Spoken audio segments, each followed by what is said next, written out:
Amma kana karaa sin kafaltu. Anu ijoollee sadii as keessatti hin dhalle. Ati as keessa dhalatte abbaan kee as keessa dhalate. Wallaahi. Jinnittiin sun dhugumaan jirti maal? Walumarraa dhaalaa abbushan immoo abbushaan si. Daawwattoota keenya amma kun mana jireenyaa namni jiraatu. Hayyee jirra jirtu kamii daawwattoota keenya guyyaa haaraa viidiyoo haaraa fi iddoo haaraa walitti deebinee jirra. Kan itti argamnu godina Harargee Bahaa Aanaa Meettaa addatti immoo naannoo Harawa tokkoffaa jechuudhaan beekamtu goda akka mana jireenyaatti maatiin tokko fayyadamee keessatti wal horee fi jireenya maatii tokko akka mana jireenyaatti kan jiraachisaa turetu jira jaanii goda san daawwachuudhaaf imala jalqabnee jirra hanga xumuraatitti iddoo san geenye hanga daawwannutti nu faana tura. Ayyaa jajjabaa akkamii oomishni ganda kana maal jedhanii maqaa ganda cilaaloo jedhanii cilaaloo burqaa cilaaloo jedhanii amma kun ganda burqaa digaa ganda bishaan jalan goggolansa bishaan asii jalan golaga jaane goda kana akkamitti kana mana godhanii keessa jiraatan duratti rabbi uumee kana gubbat jala waraatan turiin jaarranneeti keessa seenne keessa bulu garaagarummaan mana kanaatii fi mana ala ijaaranii kun maali?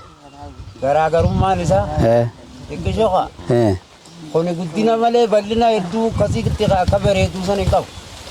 Wanni kun gaaraa Rabbi tolcheen namni tolcheedha. Rabbi tolcheedha. Rabbi tolchee namni itti galee keenya sun baxalaq jee taa'aa miti hanga seeni irra bareedina qaba mana akka hogguu roobee fa'aa akkami galaan hin seenu? hin seenu hin seenu guddaa tokko hoggamanii jira. ni jira guddaa kawarra eenyutu isaaban qabas hai hedduu dheedaa tokko miti. Hunooti. Gamana dhuftanii hirkatan haadha dhuftanii Horra suufiyaan aseenni jira. Kunoo horra eenyuti? Warra ammee birooti. Namuu kalma jajjaaratee qaba jechuudha. Keessa warri jiru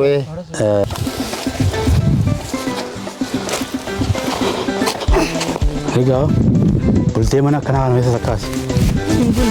Maali? Keessa haa qorqorrooti.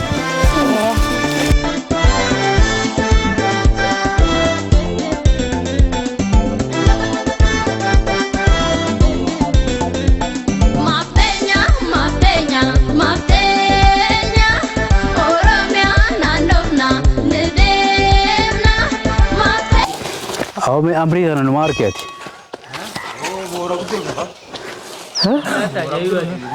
Ini mah murah kabau. Amma kana kharasin kafal tu. Rabbi tol jela jan. Apa? Nagia. Saya. Jajaba. Akam jirtan.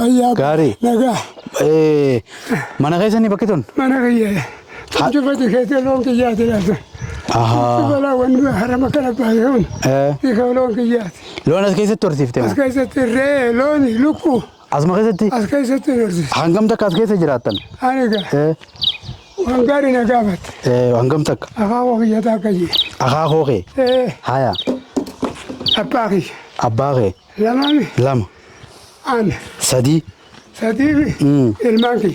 Afur. Afur ini. Dala afur jechu. Ilmaki yamas. Haya. Dala shani as kaisa.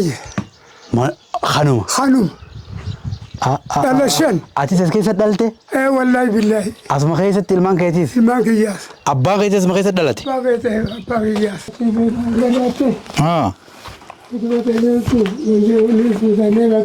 Haya. Amma kuni pakoriti. Pakoriti. Haya. Makabazila kanu kana matindiane. Mal kaitan. Banzila bishani lo bamnu masora. Aha, banzila. Askais. Unola kotaniza. Nama walitindiatu la. La. Askaisa wa andala. Askaisa banzila kain. Askais banzila kaisa. Haya. Almaache hamesha. Mesha kaitan. Mesha kanu nama fi hori fi atunja kama naga. Kase? Maluma jaibat. Mana cai roba olus. Aluma cai kamne male kuba kamnu kubani kotaba. Haya. Arba kuba bokolo ne ramuroda. Asmo kubba. Wallahi ba. Amma mana khani fi khana. Garagarum mammal. Khoniga. Khonini wada macam. Dhamochiin jiru. Dhamochiin jiru. Soota gajjii.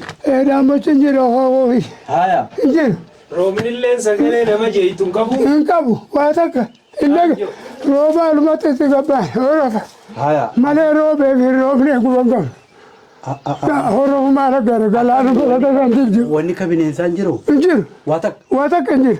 Dhagaa kana keessaa wanni bahus hin jiru. Hin jiru wanni takka illee. Wanni takka illee hin jiru. Meeshaa akka jettee kunuunaan ilma gubbaa kan habibi dagaan takka si gubbaa laal. Kunoo. Kunoo laal. Hafaas gubbaa kan. Kunoo meeshaa durma kan. Maal. Tajoolleen hin dhaqqabu. Waan akka ifaa maal fayyadamtan? Nuti duraan lamba. Lamba. Eegana faanusa. Amma soolaara fayyadamtani? Sooraadha inni. Sooraadha.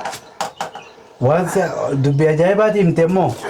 Ati as keessa dhalatte abbaan kee as keessa dhalatte.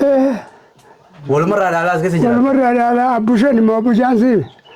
Amma duba gara fuulduraatti illee akkanuma keessa jiraachuu karoora qabdan. Karoora isa ooyiruu tanaami. Ooyiruu isa jaalamarri irraa nyaatu dachii.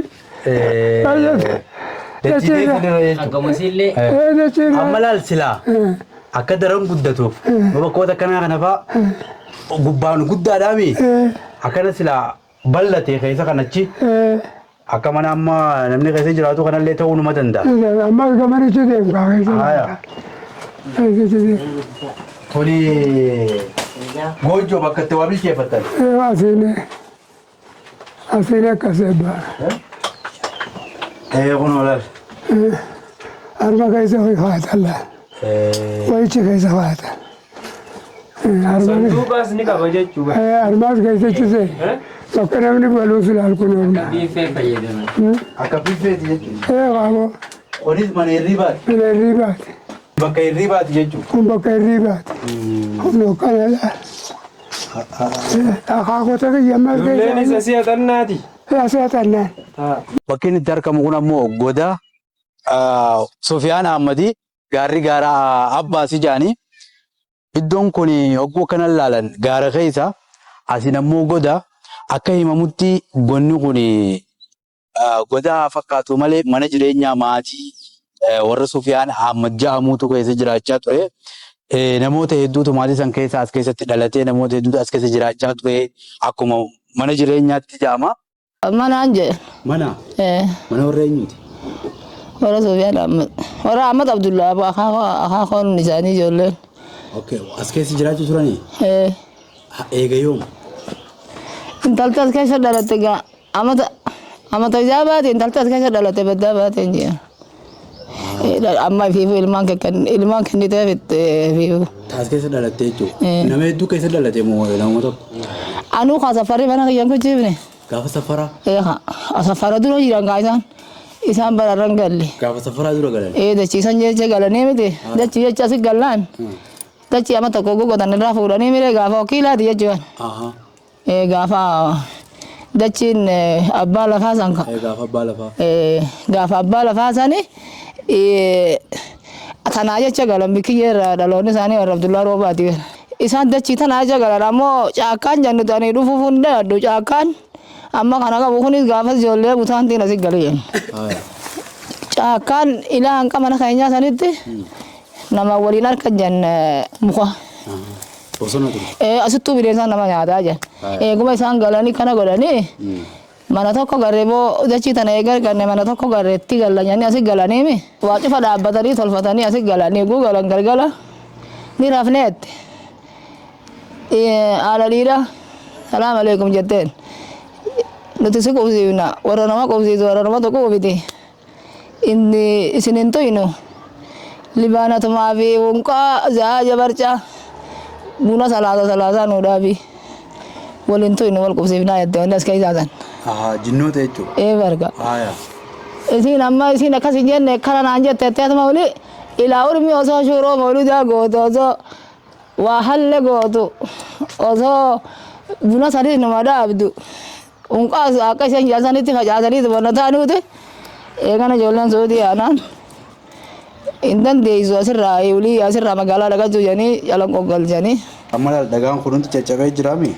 Akkam ture duraan manni bakki tun mana akkam ture? Mana nuti baatii lama waggaa roobni roobe baaldi asi keenyeeti bishaan asirraa gabbuu ajaa'ibaa manni kun dhagaa kan amma ormaatiitu diddee sanii jecha akkana godhe malee dhagaan tokkollee hin jiru. Kutaa qalama qaba. Booroon teenya ammas eeguu irratti jaale booroon teenya adda addaan akkatti kana ta'e horiin ajaa'ibe booroon teenya bika sadiifa. Qalamni waan fedhe horiin mana kana keessa jidduu tanatti itti jaalaree goorannu hata akkaniini. Hisaabina si kana iyyuu ni beekama. An dhagaa kana ormi akkatti kana godhee isa kanatti qeeysan beeku malee duratti gaa faanusuma miilan bashidanii achirra kana laan. Amma kutaan kan inni jaalatan tana keessa keenya lambaa kana. Nam lamaani keessa turreeti ani lamata torba kamanni keenya achi gadi galee jalan gallu isii tanaa jecha jennee kananne asi galleemi amata meeqa tokko keessa jira anuu ijoollee sadii as keessatti hin dhalle. Ijoollee sadii mana kana keessa. Wallaahi. Ulaan qabu gaafas. Ulaan saa fotookee asirraa kaatee achi galtiimi. Ulaan saa achi bar achitti kam godhan. Ulaatti hidheeti ulaatti godhaniiti kuma tamana kana manaatti qulfii qabdi yoo nuti ala turre kan duuba dhufe bikka baratee seenuu hin qabu. Hanga qulfiitti kan inni deemnu.